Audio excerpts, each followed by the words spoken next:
Les thérapies ciblées transforment le paysage oncologique, de grandes avancées qui posent des défis en termes d'efficacité, d'accessibilité et de personnalisation des traitements. C'est le thème de ce débat.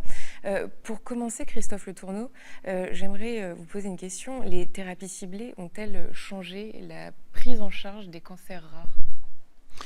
Alors les thérapies ciblées sont effectivement approuvées dans certains cancers rares, mais je pense que c'est important de remettre tout ça un petit peu dans le contexte. On est passé d'un taux de guérison du cancer de 20% à l'après-guerre. Grâce à la chimiothérapie, on est passé à 50% grâce à tous les traitements des leucémies, des lymphomes, etc. Ensuite, grâce à une meilleure connaissance de la biologie des cancers, on a identifié des altérations moléculaires dans certains types de cancers qui ont permis de créer ce qu'on appelle des thérapies ciblées, mais qui s'adressent juste à des petits groupes de patients, c'est-à-dire que c'est plus par type de cancer ou dans le cancer du poumon on donne telle chimiothérapie. Non, c'est dans tel type de cancer avec telle altération on a telle thérapie ciblée. Et effectivement, les gains pour les patients qui sont éligibles entre guillemets, parce que leur tumeur le permet, il y a eu des gains très importants. Gains très importants dans des cancers rares, mais aussi dans des cancers fréquents, mais dans des sous-groupes de ces patients qui ont un cancer fréquent. Donc finalement, chez une minorité de patients. Vous avez des exemples de cancers où cette approche a particulièrement fait ses preuves ? Oui, bien sûr. Il y a, on en parlait tout à l'heure, mais HER2 dans le cancer du sein, c'est 15% des patients qui ont un cancer du sein avec une surexpression de la protéine HER2. Donc les traitements qui ciblent HER2, qui ont maintenant plus de 20 ans, sont des médicaments extrêmement efficaces et ça a réellement changé le pronostic de ces patientes.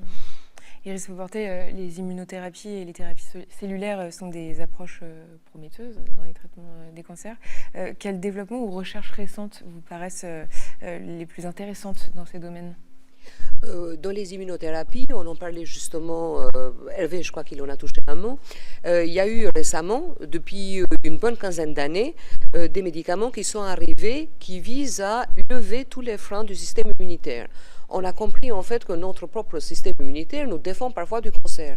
Donc l'objectif de ces médicaments, c'était, mais on ne comprenait pas très bien pourquoi, certaines cellules ne reconnaissaient pas les cellules cancéreuses comme des cellules extérieures au corps humain, parce qu'en fait une cellule cancéreuse, ce n'est pas une cellule normale, donc elle aurait dû être reconnue par le système immunitaire. Donc l'objectif de ces médicaments était justement là de lever ce frein et de faire en sorte que le système immunitaire reconnaissent la cellule cancéreuse comme un corps étranger et qui la combattent.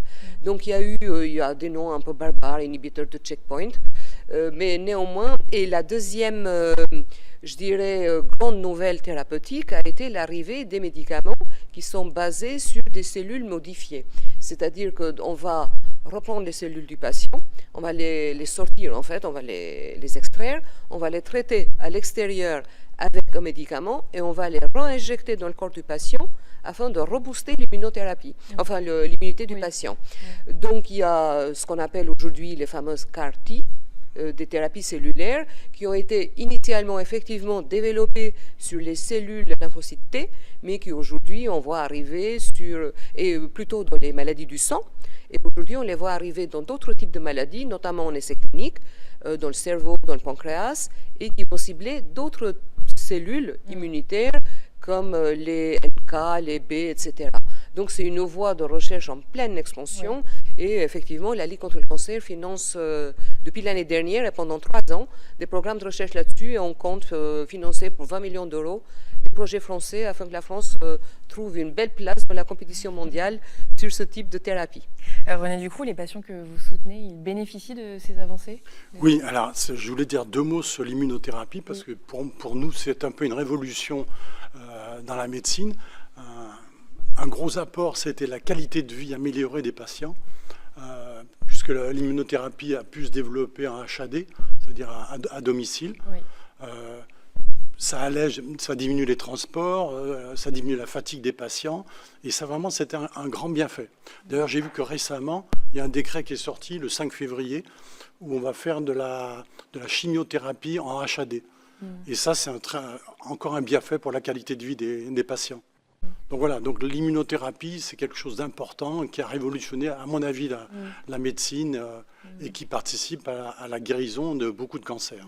Oui, ce qui est extraordinaire avec l'immunothérapie, c'est que certains patients atteints de cancer qualifiés d'incurables sont guéris de leur cancer. C'est-à-dire des patients qui ont des métastases, donc des cellules tumorales qui sont parties dans d'autres organes, et donc des patients qui sont traités par immunothérapie, tout disparaît, on arrête le traitement et ces patients sont guéris. Alors certes, c'est une minorité, mais c'est quelque chose qu'on ne voyait pas avant, en tous les cas en oncologie solide, dans les cancers solides. Donc c'est aussi une révolution dans ce sens-là. Et dans la pratique quotidienne, clinique quotidienne, quels sont les critères qui permettent de juger de l'efficacité réelle des traitements ciblés? Alors, en fait, tout traitement qui est commercialisé un jour passe par des étapes de recherche clinique, par des essais cliniques qui comparent ce qu'était le standard avant au nouveau traitement qui peut être l'immunothérapie. Si on voit qu'il y a une différence notable et que les patients s'en sortent beaucoup mieux grâce au nouveau traitement, à l'immunothérapie en l'occurrence, ça devient le standard. C'est ce qu'on appelle la médecine par l'épreuve. Et donc c'est comme ça que les nouveaux traitements sont commercialisés chaque jour. René, quelles sont les principales préoccupations des patients par rapport aux thérapies ciblées? En fait, ce qui intéresse le patient, c'est les effets secondaires. Voilà. Oui. Ils craignent beaucoup ces effets secondaires. Quand on voit les dégâts créés par la chimiothérapie, où les personnes sont très fatiguées, elles ont envie de vomir, elles se lèvent, elles n'ont pas envie de se lever en fait. Et donc en fait, le travail qui est fait justement en immunothérapie montre que les effets secondaires sont fortement diminués. Et les thérapies ciblées et les nouvelles thérapies, je pense aux thérapies nucléaires qui se développent, les effets secondaires sont vraiment diminués. Et ça, c'est important pour le patient. La durée du traitement aussi, c'est une préoccupation? Bien sûr, bien sûr. La durée, plus ça va être long, plus ça va être difficile. Donc, ce qui est développé dans la médecine, justement, c'est de raccourcir. Et je pense que ces thérapies ciblées, justement, elles vont diminuer ces effets secondaires parce que les doses seront peut-être moins fortes ou peut-être mieux ajustées. Et donc ça, la qualité de vie des patients est améliorée.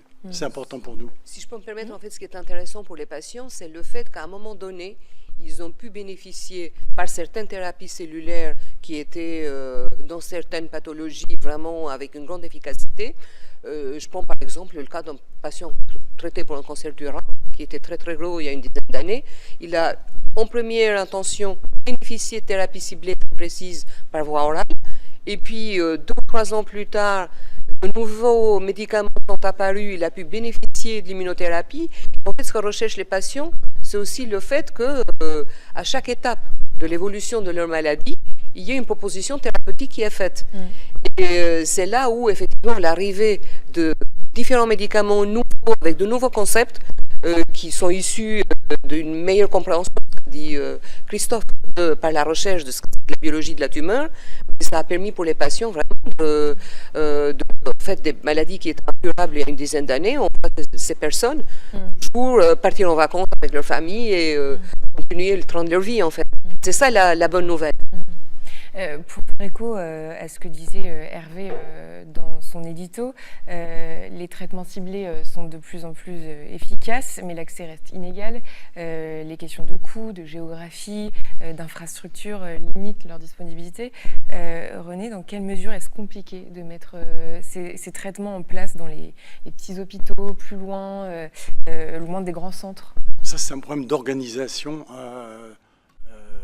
Dans les HAS, dans les régions, si vous voulez, les ARS, c'est elles qui organisent ces interventions et elles le font en fonction de l'argent dont elles disposent.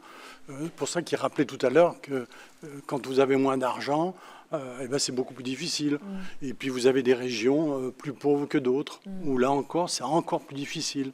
Voilà, donc c'est un problème de politique sur la médecine en France. Voilà, il faut la rendre plus égalitaire, mais c'est pas toujours facile à faire. Et Iris, en matière de recherche, il y a des projets spécifiques qui visent à faciliter l'accessibilité au traitement? Oui, effectivement, on a parlé du cas du cancer du poumon, mais ça a modéré un tout petit peu ce propos d'inaccessibilité. Aujourd'hui, un patient en France, où qu'il soit, si le traitement a reçu son autorisation de mise sur le marché, il y a accès. Il y a d'autres cas d'accès aux médicaments. C'est un cas, par exemple, d'une procédure accélérée. Et c'est dans ces cas-là où, justement, il y a, dans certains endroits, où la prise en charge du biomarqueur qui doit être évalué avant la avant la prescription du médicament, c'est là où il peut y avoir des inégalités. Mais ça reste, je me permets de le dire quand même, des exceptions. Mais malgré tout, on se bat pour que ces exceptions puissent justement ne pas l'être.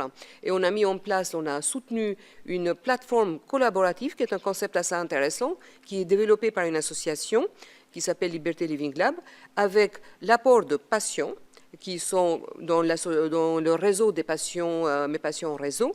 Et l'objectif est que justement la demande remonte par les patients, qu'ils aillent se renseigner sur les essais cliniques qui sont repris ensemble dans cette plateforme. C'est un bien numérique commun.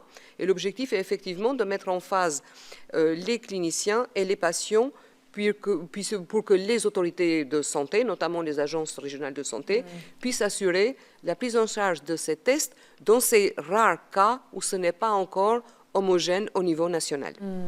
Si je peux rebondir là-dessus, l'accès aux soins standards est disponible partout en France. Là où il y a vraiment une inégalité, c'est sur la recherche clinique, l'accès aux essais cliniques.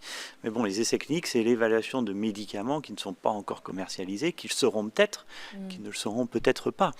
Et c'est là où effectivement, il y a plus de recherche clinique dans les grands centres, il n'y a pas de recherche clinique dans tous les services d'oncologie en France. Et c'est là où éventuellement il y a une inégalité, parce que il faut peut-être demander à certains moments aux patients de voyager pour avoir accès à des essais cliniques de nouvelles molécules qui sont peut-être les molécules de demain. Donc c'est là effectivement où il y a un effort à faire qui est en train d'être réalisé avec ce qu'on appelle les essais cliniques décentralisés qui permettent de traiter des patients dans des essais cliniques mais proches de chez eux. Mais ça, c'est un effort qui est en cours et qui n'est pas encore déployé sur tout le territoire. Et vous, en tant que praticien, vous n'êtes pas confronté à des cas où des patients n'ont pas accès à certains traitements? Alors, j'ai la chance de travailler dans une institution où, effectivement, la recherche clinique est une priorité. Donc, nous avons accès à ces traitements, mais il m'arrive parfois, malgré tout, de suggérer à un patient de participer à un essai clinique dans un autre établissement parce qu'il n'est pas ouvert dans mon établissement. Donc, c'est là, ensuite, toute la question de la possibilité pour des patients de faire un peu plus de kilomètres, parfois de nombreux kilomètres, pour avoir accès à un nouveau traitement. Mais je le répète, un traitement qui est évalué dans un essai clinique n'est pas un traitement pour lequel on a démontré qu'il était efficace. On est en cours de démonstration, mais si ça se trouve, la réponse, ce sera que non, c'est pas plus efficace que ce qu'on faisait avant. Et, Je pense également qu'il y a un problème d'information. Information, j'allais dire, locale, dans les déserts médicaux. Les personnes sont un peu isolées, ils n'ont pas l'information. Je pense en particulier à tout ce qui est vaccination sur le papillomavirus. Il est étonnant qu'en France, on a un taux de vaccination qui est relativement faible. Oui. Et en fait, il faut combler ce... Qui va même décrescendo, non, au fur et à mesure Pas crescendo, non. Je pense que, je répète, c'est un problème d'information. Donc il faut faire arriver cette information dans ces endroits particuliers où il y a moins de médecins, où la formation passe moins. Donc c'est pour ça que sur Atout Cancer, on a un site internet où on développe ce genre d'informations, en particulier sur la vaccination, parce que c'est très important. Donc on pourrait éviter un grand nombre de cancers par ces informations si elles étaient bien distribuées et bien connues. Iris, sur la personnalisation des traitements, où en est la recherche sur la médecine de précision? En fait, la recherche sur la médecine de précision, ça fait une bonne vingtaine d'années qui a été transformée. Et là, pour le coup, ça a été plutôt les avancées technologiques qui nous ont permis d'avancer un peu plus vite. On a mis en place des gros programmes internationaux. Ça a été un effort majeur de tous les scientifiques et des médecins pendant une bonne dizaine d'années un peu partout dans le monde. Et on a fait le catalogue des mutations, des altérations, tout ce qui arrive dans le génome. Et suite à ça, on a pu identifier quelles étaient les bonnes cibles. Donc ça a ouvert des voies pour développer de nouveaux médicaments qui sont assez majeurs. Et en fait, ces technologies aujourd'hui nous permettent d'aller beaucoup plus vite qu'on allait avant. Donc le temps, on espère que le temps de la recherche entre un concept innovant qui a été développé par un chercheur peut aller un peu plus vite aujourd'hui. Christophe, quel est l'impact de l'analyse génétique dans la personnalisation des traitements ? C'est majeur dans certains types de cancers, puisque dans certains types de cancers, il y a des thérapies ciblées qui sont basées sur la présence d'un biomarqueur ou d'un autre. Dans le cancer du poumon, il existe de multiples biomarqueurs avec de multiples traitements différents selon la présence ou l'absence de ces biomarqueurs. Ce qui se développe également, ce sont des biomarqueurs qui sont pertinents non pas dans un seul type de cancer, mais finalement dans tous les types de cancers. Et donc aux États-Unis, aujourd'hui, il y a 9 médicaments qui sont prescrit non plus sur la base d'un type de cancer, mais sur la base d'une altération moléculaire, ce qui est un changement de paradigme d'une certaine manière. Pas un changement, mais un nouveau paradigme en tous les cas. Malheureusement, en Europe et en France, on n'a pas encore accès à ces médicaments qui sont prescrits uniquement sur la base d'une altération moléculaire et indépendamment du type de cancer. Et la conséquence de ça, c'est qu'effectivement, nous avons des patients qui ont une altération moléculaire qui a été détectée, mais si le médicament n'est pas approuvé dans le type de cancer qu'ils ont, ils n'ont pas accès à ces médicaments. Donc ça, c'est un travail qu'on est en train de faire avec les agences de régulation pour finalement permettre d'avoir accès à ces médicaments sur la base d'essais cliniques qui ne sont pas réalisés selon l'ancienne méthodologie par type de cancer. Et René, du point de vue du patient, la personnalisation des traitements, ça peut être perçu comme une avancée majeure, mais est-ce que ces traitements sont compris de tous ? Pas toujours, parce que, comme le disait le collègue tout à l'heure, on emploie un verbiage qui n'est pas toujours accessible aux patients. Et c'est vrai qu'il y a eu des améliorations qui ont été faites dans ce domaine. Mais c'est vrai que vous menez des actions pour les sensibiliser justement à cet effet ? Vous savez, il y a eu les lois Kouchner. Elles datent de 2000, les lois Kouchner. Et elles ne sont pas toujours appliquées, il faut bien reconnaître. Donc on se bat, nous, en tant qu'association, pour faire appliquer ces lois Kouchner. Qui sont finalement que la sensibilisation du médecin à parler de manière simple aux malades et à bien leur faire comprendre leur type de maladie et leur parcours de soins. Et Christophe, du point de vue des oncologues, ça demande de s'adapter, la personnalisation des traitements ? Oui, bien sûr, puisque les traitements sont de plus en plus complexes, ils sont de plus en plus multiples. On a la chimiothérapie, les thérapies ciblées, l'immunothérapie, les CAR-T-cells, la vaccination thérapeutique, etc. Et finalement, c'est extrêmement compliqué de comprendre tout ça pour les patients. Mais je dois avouer que quand je vais chez le garagiste, parce que ma voiture tombe en panne, quand j'essaie de comprendre, j'ai aussi beaucoup de mal à comprendre. Et donc finalement, souvent, tout ça, ça se résume à une histoire de confiance. Est-ce qu'il y a un lien de confiance entre le patient et son médecin, et ce lien de confiance, il se tisse que grâce au temps et à l'empathie finalement. Et c'est ça qui permet finalement aux patients, ça va être compliqué d'avoir vraiment une connaissance très précise des traitements, même si on emploie des termes qui sont simples, avoir la compréhension globale de ces traitements, c'est finalement extrêmement compliqué. Et je dirais même, pour moi, en dehors de l'oncologie, si je dois recevoir un traitement en cardiologie, même si je vais comprendre ce qu'on me raconte, à la fin, probablement que ma décision elle sera prise sur la confiance que j'ai dans le cardiologue que je vois, parce que je n'aurai pas le temps, ni l'énergie, ni probablement les compétences pour finalement comprendre tout l'enjeu de tous les traitements qu'il existe en cardiologie pour la pathologie que j'ai. Et on a évoqué le sujet très important de la qualité de vie. Ça fait l'unanimité parmi vous. La médecine de précision offre une meilleure gestion des effets secondaires dans les traitements par rapport aux thérapies traditionnelles ? C'est deux choses différentes. Les traitements, c'est une chose. La qualité de vie et la gestion des effets secondaires, c'est autre chose. La chimiothérapie n'a pas les mêmes effets secondaires que les thérapies ciblées, que l'immunothérapie. Chaque médicament a ses effets secondaires propres. Il n'y a pas de médicament qui n'ait pas d'effets secondaires. Ça, c'est la première chose. Alors maintenant, les effets secondaires peuvent être plus importants ou moins importants en proportion, en sévérité, etc. Mais oui, la prise en charge de la qualité de vie des patients, c'est devenu une priorité et effectivement les services, les institutions se structurent pour prendre en charge tous les effets secondaires potentiels des médicaments, mais aussi les effets secondaires liés à la maladie elle-même, avec le développement des soins de support, le développement d'unités comme les plaies cicatrisation, comme on peut avoir à l'Institut Curie, le développement d'unités qui prennent en charge toutes les toxicités cutanées, et puis ensuite des liens avec d'autres services, avec la cardiologie par exemple, pour toutes les toxicités cardiaques, etc.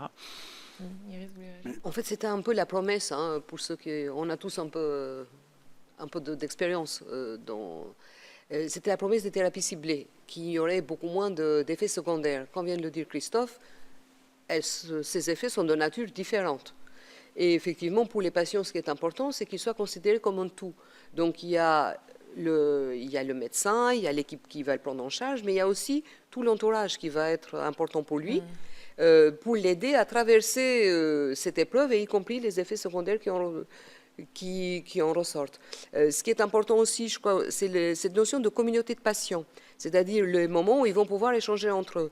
Donc il y a l'hôpital, mais il y a aussi d'autres lieux, donc les associations de patients, comme la Ligue contre le cancer, qui vont organiser notamment des soins de support, parce que beaucoup d'associations en France et la Ligue contre le cancer offrent gratuitement aux patients des soins de support, là où on peut le faire avec nos moyens, hein, chacun de nous y met le meilleur, mais les moyens sont toujours ceux qu'ils sont.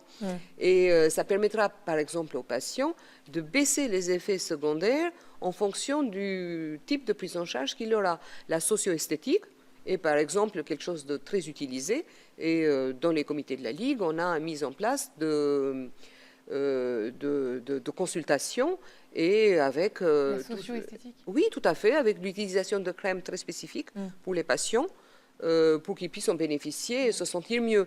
Il y a les groupes de parole, vous venez de le dire, l'information est très importante, et elle ne passe pas forcément de façon verticale, cette information. Ce qui est important aussi, c'est tout ce qui se passe au niveau horizontal, où les patients échangent entre eux, et ça leur permet d'avoir des petits tuyaux de comment s'en sortir dans certains cas, sur certaines situations.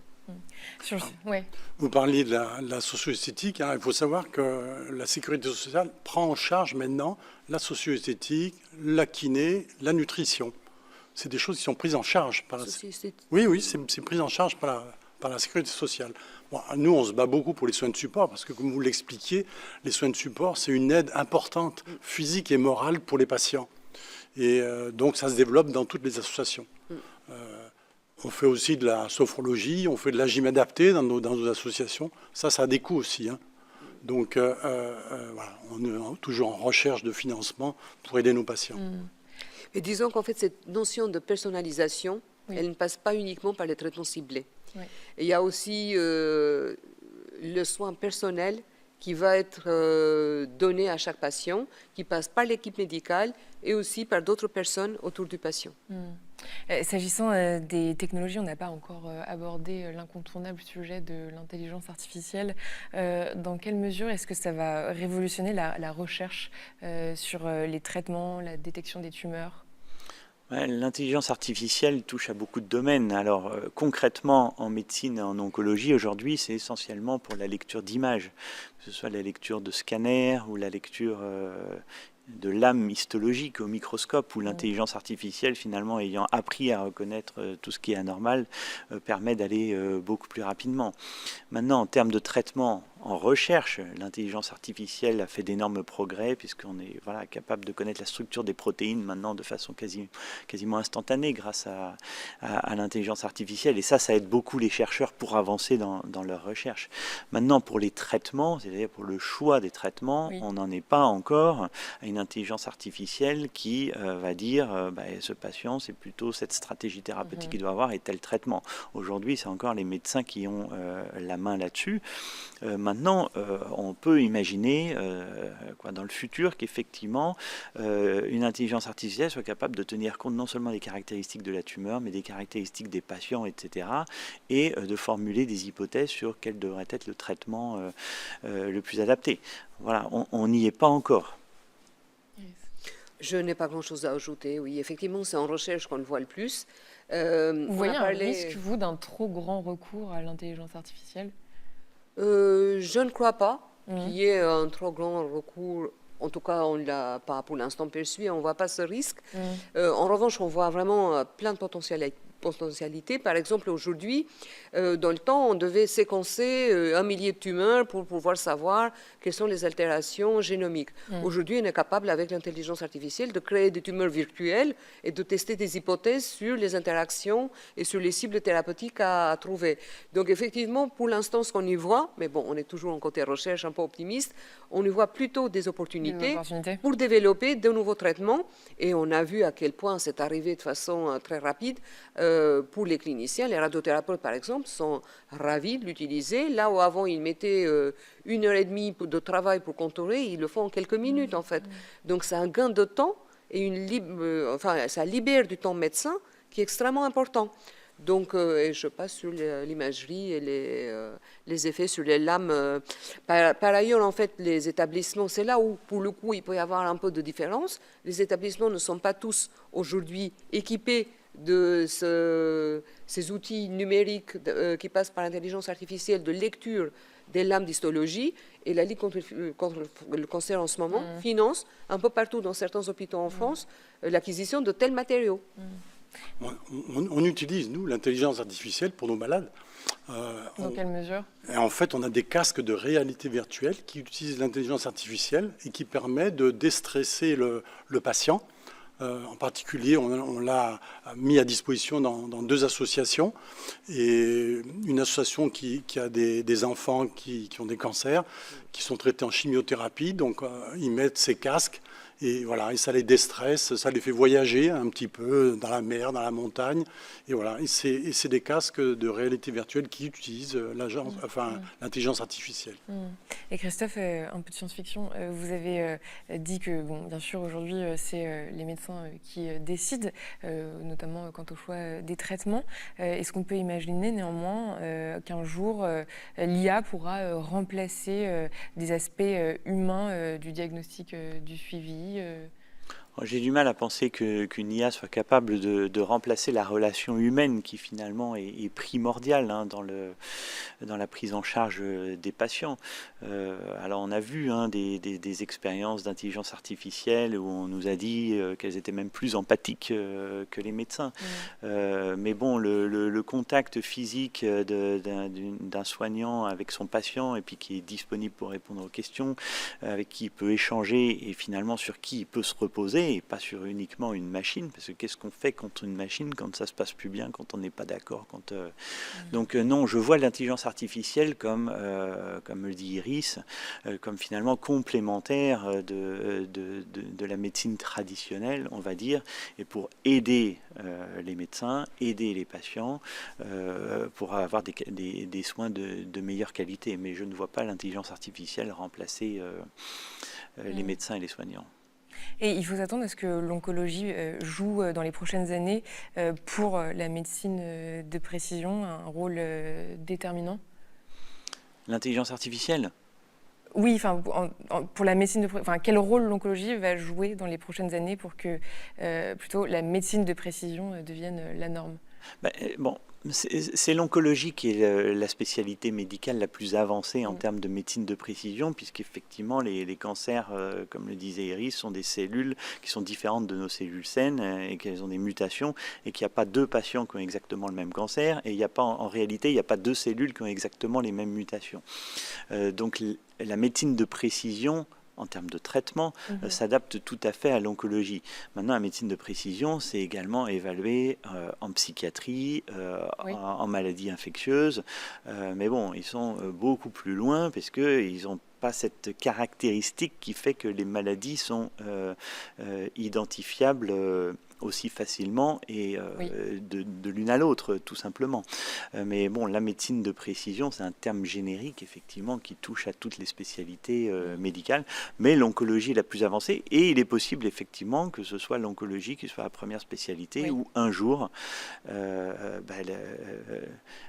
une aide informatique, je ne parle pas d'intelligence artificielle, mais une aide informatique, finalement, permette aux médecins de choisir avec plus de précision un traitement qui n'aurait pas été choisi d'emblée. Iris, on se rapproche de la fin de cet échange. Quels sont les prochains défis dans la recherche sur les thérapies ciblées et les traitements personnalisés, pour se projeter un peu? Mais en fait, le vrai prochain défi, c'est de se dire, est-ce qu'on peut faire plus vite? Parce qu'en fait, en quoi les malades sont en attente, c'est que ça aille plus vite.